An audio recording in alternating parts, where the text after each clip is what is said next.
Donc Odin, Philippine nous a fait une présentation très cafouillie, mais si vous regardez dans le fil d'actualité là, des vidéos, vous trouverez une vidéo où justement ce sont les gens de chez Helvetic qui expliquent les règles vachement mieux. C'est pas cool.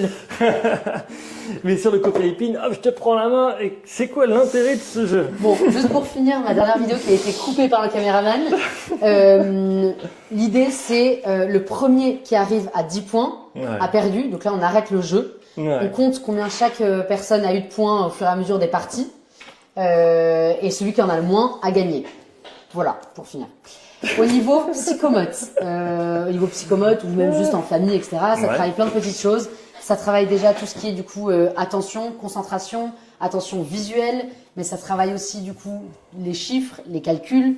Les ordres de grandeur, moi j'aime bien ça.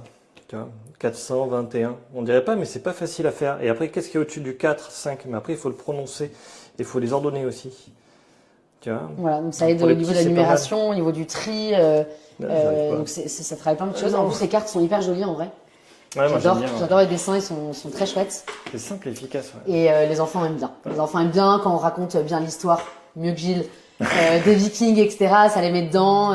Donc ça, c'est assez chouette. Ça travaille aussi un peu tout ce qui est impulsivité, inhibition, de réfléchir, d'avoir un minimum de stratégie, de planification.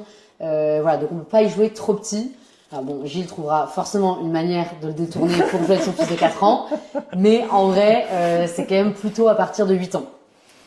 Voilà, en fonction des enfants que vous avez. Parfois, ça peut être un peu plus jeune, parfois un peu plus vieux. Mais voilà, globalement, aux alentours de 8 ans, normalement, on peut y jouer.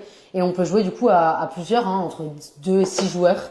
Voilà, juste si on est 2, on adapte, on enlève 2 familles. Et si on est 6, on laisse toutes les cartes. Bah, tout simple. Alors, jouer à plusieurs avec des adultes à l'apéro, c'est super chouette. Moi, j'adore ce jeu et je comprends pourquoi il a gagné pas mal de prix. Enfin bon, voilà. C'était Gilles et Philippe. Merci beaucoup. Salut.